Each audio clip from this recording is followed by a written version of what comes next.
So, my bestie, I love her to death. She met a young lady at the gym and befriended her. And she said, Bruce, I think this woman would be perfect for you. And she said, you know what? I'm going to get like a committee of women and we're gonna do like your own like flavor of love. She didn't say this part, but this is what I took it as. We're gonna create your own flavor of love in the Washington, D.C. area. And I was like, okay, all right. Like, I'm not real stressed about it. I've never had a problem dating. This is not an ego boost or anything. People have said, and I tend to agree, that I am very personable. Am I a people person? I don't know. I'm like, I work well with people.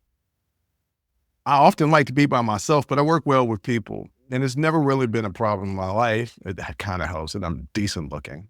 It's never really been a problem in my life finding a partner.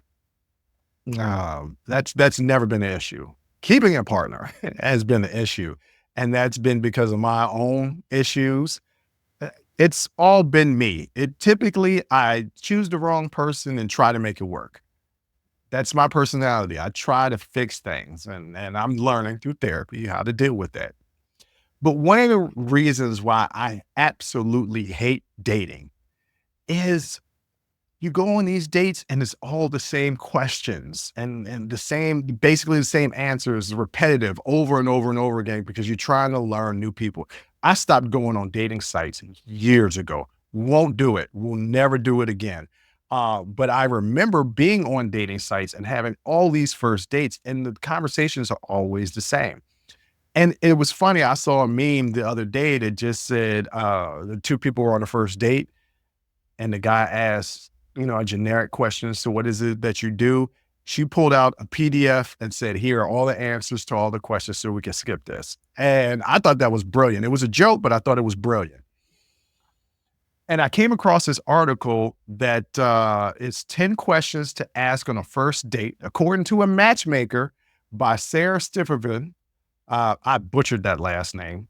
But it's a matchmaker provides insights on engaging questions that can stimulate meaningful conversation and help connect with a date.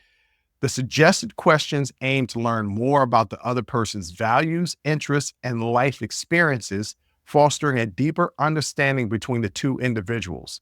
The article emphasizes the importance of asking open-ended questions that encourage sharing and help create a comfortable atmosphere.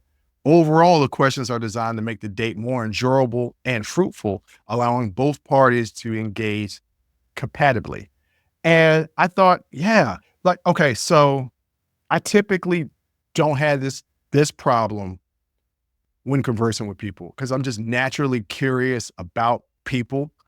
And most of you guys could see from the interviews, you could tell which questions I had before I started the interview, because you always have a list of questions, a list of things that you want to get to before the interview. But if you notice, I always detour because of something that they said, and I find another question that I want to ask. So I'm always curious. I'm always asking people questions. It could come off sometimes it's kind of offensive, especially when I don't mean it to be offensive. And I've gotten to the point now where I ask people, hey, if I'm being offensive, just let me know. That's not my intent, but I'm curious, especially with people that from different cultures, different religions, different nationalities, ethnic foods, things like that. I'm always curious. I'm just curious of people. So most of the time, I don't have a problem having a stimulating conversation unless the person is just boring or dry as hell. If you like that clip, go ahead and hit that like button. Don't forget to subscribe to catch up on all of our latest content. Don't forget to hit the notification button when you do subscribe so you can get updated every time we release content. We release content every day, whether it's an actual show or clips from the shows. So go ahead and subscribe, like, comment. Also, don't forget our Patreon page where you can find our Talking Straight-ish and After Hours Uncensored episodes. That's patreon.com/Unsolicited Perspectives. But once again, thank you again for listening to Unsolicited Perspectives. I'm your host, Bruce Anthony, and I'm going to catch you next time. I'll holla.